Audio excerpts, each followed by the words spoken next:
menghadap kepada Rasulullah. Semua pintu tertutup kecuali pintu Rasulullah, membaca sholawat. Kebesaran Rasulullah dengan kita membaca sholawat ke Rasulullah, walau riaan, walaupun kita riak, ada maksud lain karena melihat kebesaran Rasulullah, dengan membaca sholawat akan diterima oleh Allah. Sampai Al-Imam Ar-Ramli dan Imam Ibnu Hajar dipertanyakan oleh seorang murid, bagaimana buat saya wahai guru, dengan begitu banyak dosa yang saya kerjakan, banyak kesalahan-kesalahan, yang baik buat saya itu apa? Membaca istighfar apa sholawat? Dijawab, yang lebih baik baca sholawat. Sedangkan secara logika, kamu tuh banyak dosa, ingin diampuni dosanya, mestinya membaca istighfar. Ini tidak. Istighfar kamu tuh yahtaju ila asfi istighfarin.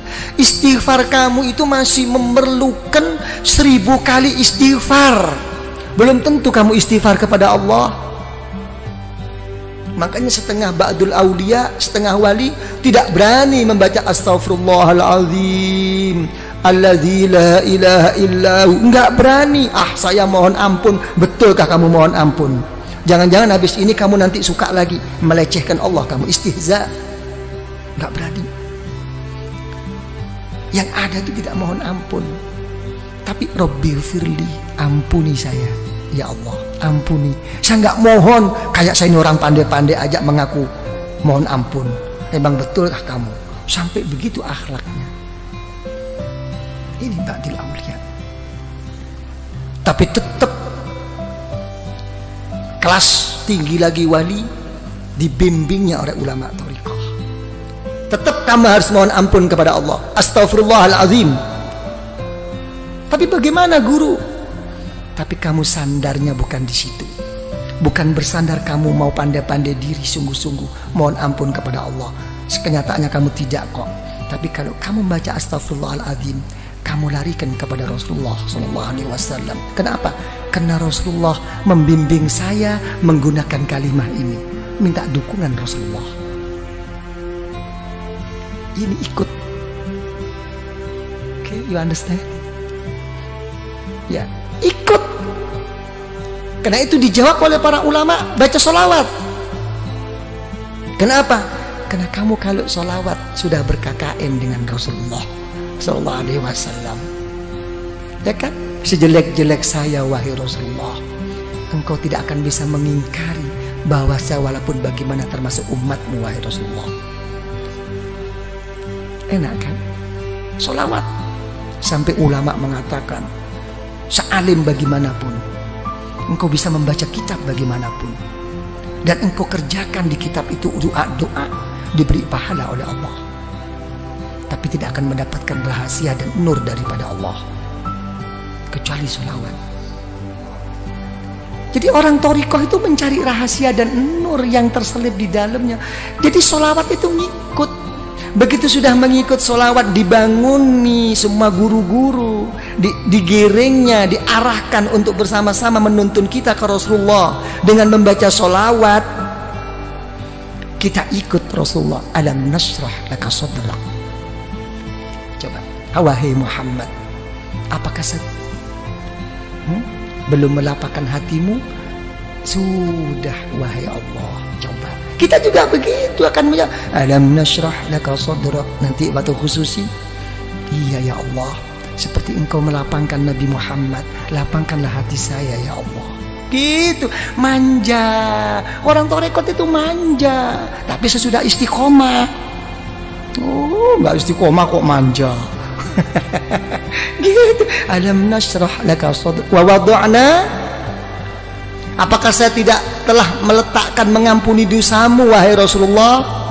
Iya ya Allah, saya juga deh ya Allah, saya juga.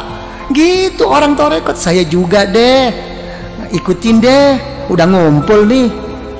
Begitu. Allazi anqadha telah sudah nggak mampu, sudah patah semua ini kemampuan kita.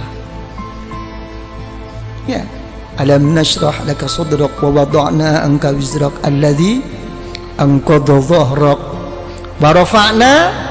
Wahai Muhammad, apakah saya tidak telah mengangkat sebutan-sebutanmu?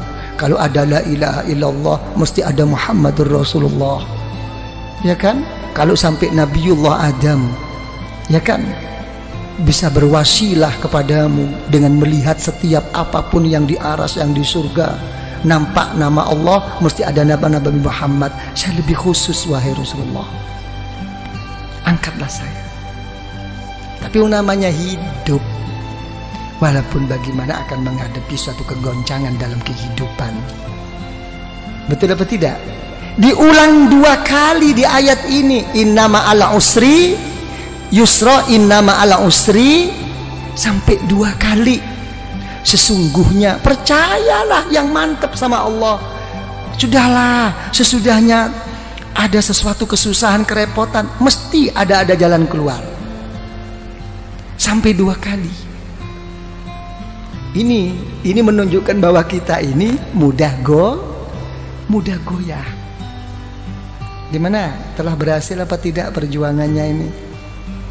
Yai, kok kalau dilihat-lihat kok innama al usri yusra, innama al usri yusra. Saya kok nggak pernah yusra, kok usri terus ini, ya apa ini? Karena saya jadi usri jadi usrak terus. Ngusrak terus saya ini. Ayo ngomong. Ya, gimana kok sampai tidak berhasil semua ini? Ya, zaman dulu semuanya serba mudah, kita susah. Sekarang kok kenyataannya seperti ini Indonesia. Ini makin susah apa makin gimana ini kesempatan? Saya nggak ngomong soal susah, makin ada kesempatan nggak kita ini mau masuk ini? Nah, urusan apapun, bisnis apapun. Coba ngomong. Nggak bisa menjawab. Ya, sekarang kita ini kayak main apa? Nopo? Kartu, nopo cara bahasa Inggris apa? Gambling. Iya. Ya, kita kayak main sekarang, kita menghadapi kayak orang main apa? Spekulasi terus. Betul-betul kembali kepada takdir Allah sekarang kita, nasib-nasiban. Iya. Jadi menteri sedikit sudah seneng jatuh lagi. Kan bingung kita ini. Ayo ngomong kalau udah begini. Nih Pak Sofyan jadi menteri tapi besok turun, bingung. Wis karuan becak bae. Iya, mesti dikasih tahu. Iya. Ini gambling ya kita ini ya, main terus ini kita. Nah, coba ya apa kalau udah begini? Hah? Tidak pasti. Keadaan kita ini masih begini terus Pak Arifin ya. Nah, tidak mau kemana arah kita ini? Ya kan ya? Coba mau kemana nih?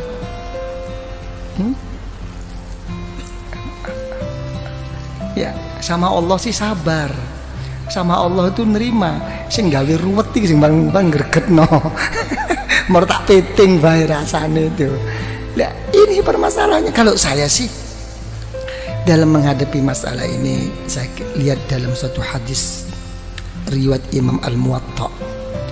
Ya, dalam kitab Muwatta Al-Imam Malik radhiyallahu anhu itu mengatakan ada satu hadis, kalau Allah Ta'ala itu menyintai seseorang akan diberi ujian oleh Allah. Enak enggak kira-kira ini? Hah? Apa? Yang enteng loh. Enteng enggak enteng itu bukan masalahnya, hatinya. Sesuatu yang enggak bisa dibuat enteng itu kalau sudah menyangkut amanat, tanggung jawab kepada umat. Selain itu terserah hati, dibuat enteng apa dibuat abot, ayo ngomong. Nah, ya, diberi ujian oleh Allah tentang dirinya, tentang keluarganya, tentang bisnisnya, sampai mau meninggal pun keluarnya nafas itu susah. Tapi tetap ingat Allah. Begitu di akhirat, masuk liang kubur, dijemput oleh orang-orang yang soleh.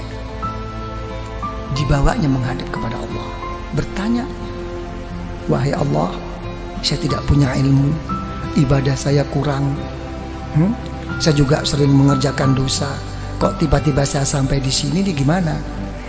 Gak ada nerakanya kamu, kemarin udah kamu ambil semua. Oh gitu dong, oke deh. Ya gitu. Tapi sebaliknya, kalau orang itu tidak disukai oleh Allah, diberi satu kelapangan, makin dia berbuat baik, makin diberi kontan oleh Allah di dunia ini. Semuanya cukup, keluarganya oke, kesehatannya oke, sampai mau meninggal pun lapang, lancar. Tertipu semua orang sekelilingnya, seakan-akan ka'annahu, itulah orang yang baik. Tapi begitu sudah sampai di sisi Allah, masuk neraka kamu. Oh, saya punya sesuatu, saya dulu habis, surga kamu udah kamu ambil kemarin. Jadi kita jangan tertipu, ya, dengan kadang-kadang gimana nih Yai, zikir pun sampai mau patah leher nih, kok enggak lancar-lancar. Ya kan, kok begini-begini, kenapa? Itu sih orang nggak pernah sembahyang, oke-oke aja nih, hotelnya makin tinggi. Ini ikut Yai kok tambah begini nih, gimana nih? Wah, gua mau cari guru lain deh. Wah, iki mulai main dukun. Ini banyak yang begitu itu. Betul apa tidak? Inilah. Ya, jangan dilihat zahir, jangan. Gitu kan, itu ini yang ini jadi ini. Itu sudah ada, Rasulullah SAW itu sudah mengatakan ad-dunya jannatul kafir. Memang dunia itu surganya orang yang nggak beriman, tapi nerakanya orang ahli neraka, orang ahli iman. Satu tempo itu cucu daripada cucu Rasulullah SAW begitu hebatnya, gagahnya, naik kuda. Kalau sekarang mungkin naik Mercy begitu. Ada orang kafir protes, wahai cucu Rasulullah, sudah tidak sesuai lagi perkataan datuk engkau. Kenapa? Datuk engkau mengatakan bahwa dunia ini surganya orang kafir dan nerakanya orang beriman.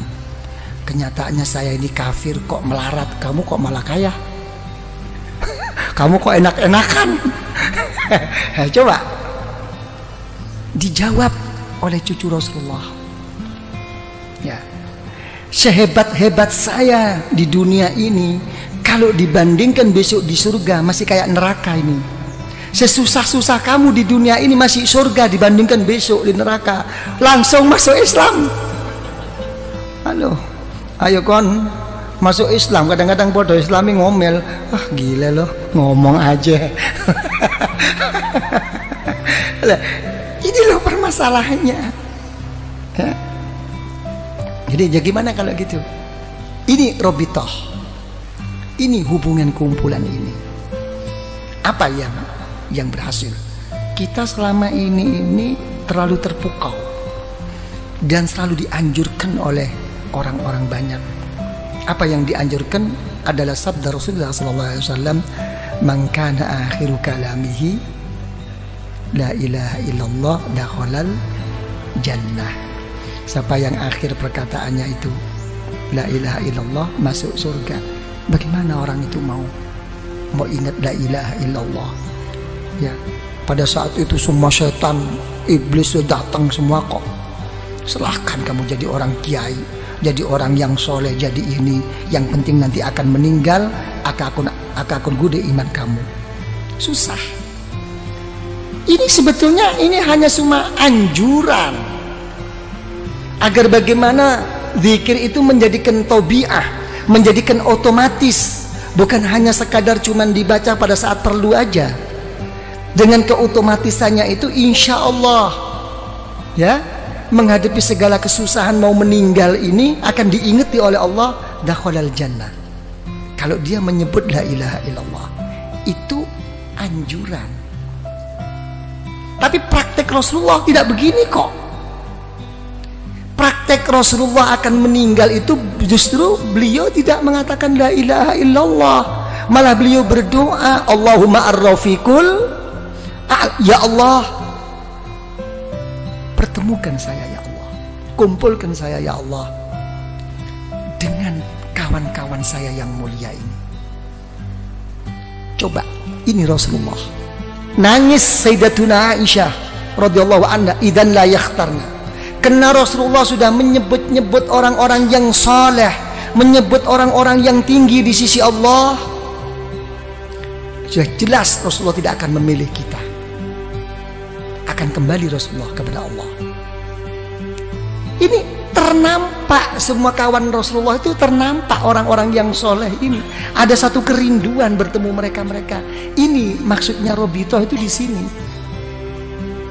Makanya ada istilah, dalam istilah ulama Thariqah itu apa? Ar-rafiq qablat thariq.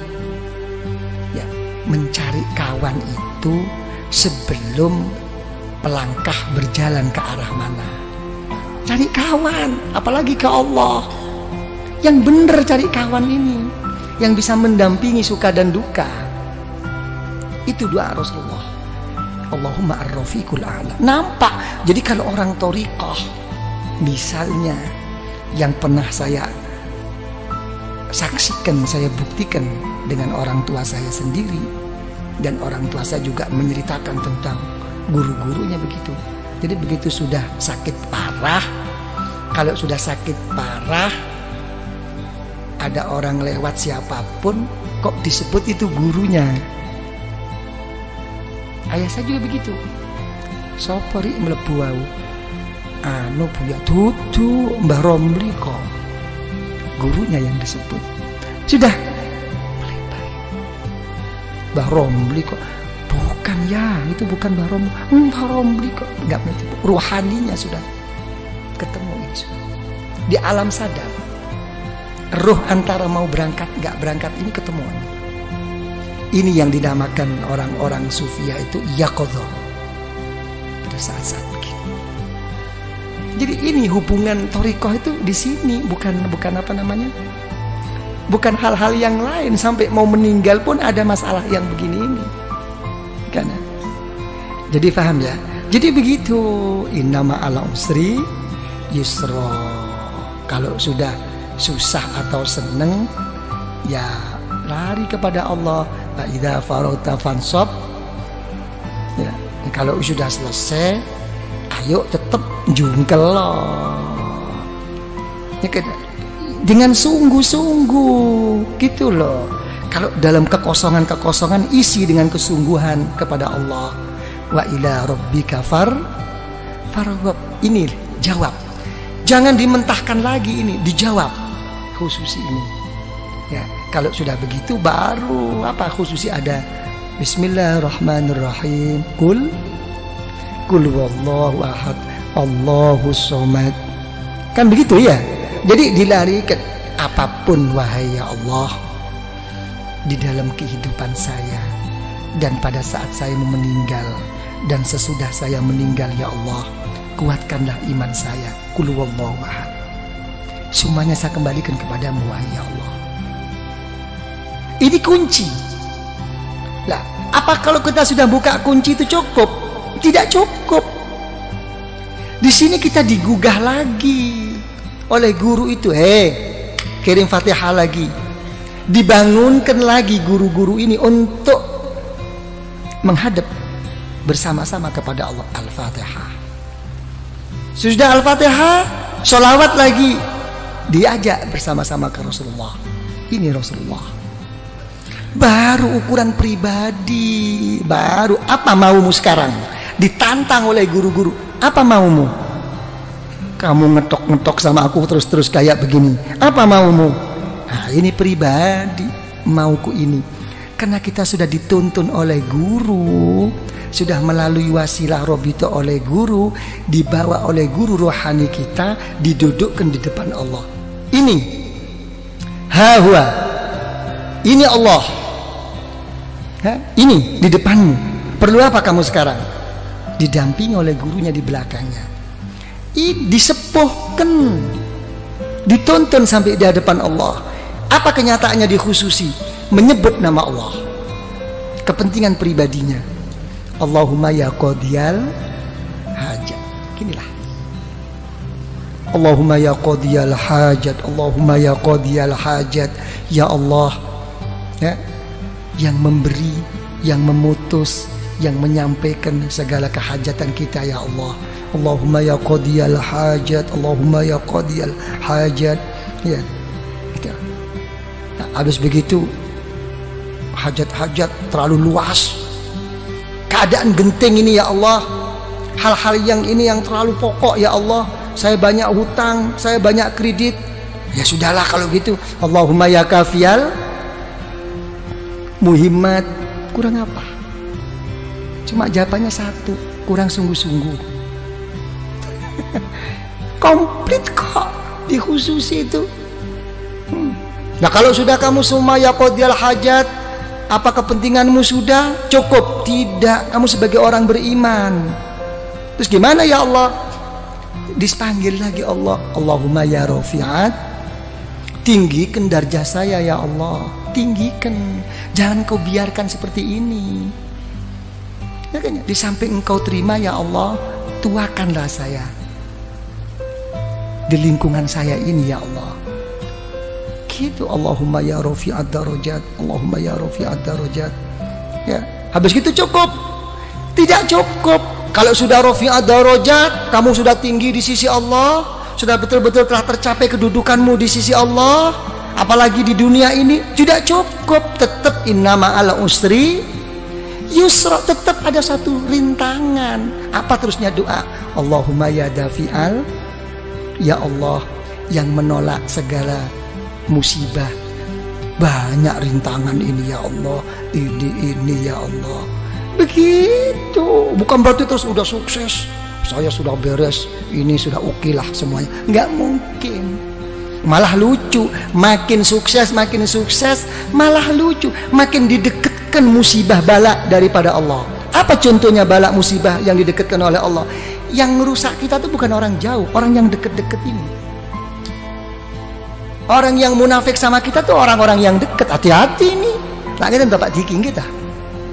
Sudah nggak inget persahabatan, persaudaraan kita dulu waktu kita enak-enak, begitu ada ini nggak, ini yang ngerogotin tuh ini kroni yang memang nggak hub fillah wal bughdu fillah, ini nggak selesai. Tapi apa kita putus asa? Tidak, diteruskan doa dalam khususi. Allahumma ya muhillal, ya Allah yang menguraikan, yang membuka, yang melapangkan segala kemuskilan, segala keruatan, segala yang tidak lancar. Dipanggil lagi, ini ya Allah problem saya. Kalau sudah gitu mau apa kamu? Ya berilah ya Allah. Secara khusus baru. Tadi secara umum, Allahumma ya qadiyal hajat, Allahumma ya kafiyal muhimmat. Sekarang kamu sudah menghadapi satu rintangan, memanggil-manggil saya, kata Allah, dengan titel saya ya dafi al-baliyat, ya muhilal muskilat. Secara khusus Allahumma ya mujibat. Itulah ya Allah, inilah ya Allah yang membuat saya ini ya Allah, masalah ini diarahkan lagi. Sudah cukup? Nggak cukup. Artinya nggak cukup itu uang, namanya kita ini manusia. Makanya orang thariqah itu tidak pernah meminta sesuatu yang kelas tinggi dan tidak pernah menolak sesuatu dari Allah. Yang ditekankan di dalam hatinya itu hanya satu, bal nas'alul afiyah, saya minta perlindungan. Bukan berarti hal begini ini tidak minta, mendahulukan perlindungan. Saya minta ini, saya mau ini, pokok disertai perlindunganmu ya Allah. Ini dulu. Lancar semua, oke semua, ya kan ya? Apa perlindungan? Allahumma ya syafial amrod, sembuhkan saya. Walaupun tidak berhasil, pokoknya waras. Mek wis waras kabeh, cukup nggak cukup? Kita selalu ingin Allahumma ya arhamar, ingin dirahmati. Kalau kita nggak dirahmati oleh Allah, Mau pakai resep apa sekarang? Dunia sudah terbalik. Ra'a ma'rufan munkara wa munkaran ma'rufa. Zaman sekarang itu begini kok. Yang baik dianggap buruk, yang buruk pokoknya mengikuti kepentingan. Minta rahmat daripada Allah, baru sholawat lagi ya tak? Rasulullah diketok lagi, agak macet Rasulullah. Doa saya ini kok kayaknya ego banget. Allahumma sholli ala sayyidina Muhammad an-nabiyil ummi. Coba yang dipakai itu titel Rasulullah an-nabiyil ummi, nabi yang buta huruf. Lain kalau buta hurufnya Rasulullah begini, buta hurufnya kita ngeblak. Nah gitu kan. Tapi tetap ini menunjukkan apa? Kebesaran Rasulullah dan menunjukkan kebodohan kita. Titel Rasulullah yang buta huruf. Engkau buta huruf wahai Rasulullah kayak begitu. Nah, saya kan lebih buta huruf, mestinya lebih dikasihani dong. Jadi ke sana arahnya itu. Kita wis manja-manja diri Pak Arifin. Udah baca sholawat? Cukup, tidak cukup. Secara khusus saya punya jalur. Ya, Syekh Abdul Khaliq Al-Ghazdawani dipanggilnya. Syekh Abdul Qadir Al-Jailani radhiyallahu an dipanggilnya dengan Fatihah. Ya, sudah sholawat lagi. Jadi Rasulullah itu kan untung sudah jadi roh. Nggak jadi roh kan capek dibangunin terus. Ya, Allahumma sholli ala sayyidina Muhammad nabiyil ummi wa ala alihi wa sahbihi wasallam. Sholawat lagi. Habis begitu diberi suatu doa pemungkas, pemasrahan diri kepada Allah. Hasbunallah wa ni'mal wakil. Sampai dalam satu hadis Rasulullah SAW, siapa yang membaca ini jangan lagi sungguh walaupun bohong. Yang orang membaca hasbunallahu la ilaha illahu alaihi tawakkaltu wa huwa rabbul arsyil azim. Baca 7 kali sehabis sholat subuh dengan habis sholat asar. Walaupun bohong akan didengarkan dan diterima oleh Allah. Karena memang susahnya untuk kita mau mengambil semuanya itu dipasrahkan ke Allah. Pokoknya nggak tahu deh ya Allah, apa yang saya minta mau di depan tadi nggak tahu deh apa kata Allah deh. Bilang gitu, engkau ini betul apa enggak nih? Bilang gitu, ya sebab inilah ya Allah. Kayak orang geblak gitu, ya wis. Setiap apa-apa no ya anak dewe. Ya kan ya. Sama dengan orang-orang tua tuh gitu. Dia apa-apa no anak dewe. Hasbunallah. La ilaha illahu alaihi tawakkaltu wa huwa rabbul arsyil azim. Pemungkas. Berangkat lagi, Allahumma sholli ala, sholawat lagi, dibanguni lagi Rasulullah, Fatihah lagi kepada Kanjeng Syekh, kepada Al-Imam Ar-Rabbani, sholawat lagi, penutup. Apa yang terjadi? Wis notok kula ya Allah. Apa sing kon ngakoni notok? Ono Pak Arifin. Apa? Sudah sampai di puncaknya? Iya. Apa puncakmu? La haula wa la quwwata illa billahil aliyil azim. Yes? Memang betul-betul kamu udah nggak punya daya kekuatan? Iya. Terus mau apa sekarang? Kamu menghadap kepada Allah. Dipanggilnya Rasulullah, sholawat lagi. Habis gitu sholawat. Ayo secara khusus. Kalau kamu sudah bersih dengan dari pengakuan-pengakuanmu, baru diem. Tawajuh. Nunduk. Itu khusus. Nunduk secara pribadi. Nggih ya Allah, ini ya Allah, ini. Ditutup dengan pembuka agar semuanya jadi terbuka langsung kepada Allah dengan Al-Fatihah. Sholawat lagi. Habis sholawat lagi, udah habis. Oh, udah sampai di situ tahapanmu di dalam menghadap kepada Allah. Oke, mari kamu manja. Ya Latif, ya Latif, ya Latif ya. Dari manjanya kita ini kadang-kadang nggak jelas ya Latifnya tuh tip tip tip tip tip. ya tip tip tip tip ya Latif, ya Latif, ya Latif, ya Latif, ya Latif ya. Ya Latif, ya Latif, ya Latif, ya Latif. Manja. Allah Ta'ala yang maha pengasih dan penyayang. Allah Ta'ala yang maha lembut. Sampai doanya bi khofil kal khofi. Memang saya begini posisi saya ya Allah, serba kurang, serba apa. Tapi tolong ya Allah, mesti ada dong. Sekecil-kecil apapun rasa kasih sayangmu untuk saya kan, berikan dong. Kurang ngopo? Nah, ini khususi. Habis gitu Fatihah lagi, ya kan? Sholawat lagi. Habis sholawat baru menghadap secara khusus, jangan panjang-panjang, menghadirkan keagungan Allah dengan melalui apa kekurangan dirinya. Diam. Saya tidak bisa apa-apa ya Allah. Saya tidak bisa matur ilmumu ya Allah.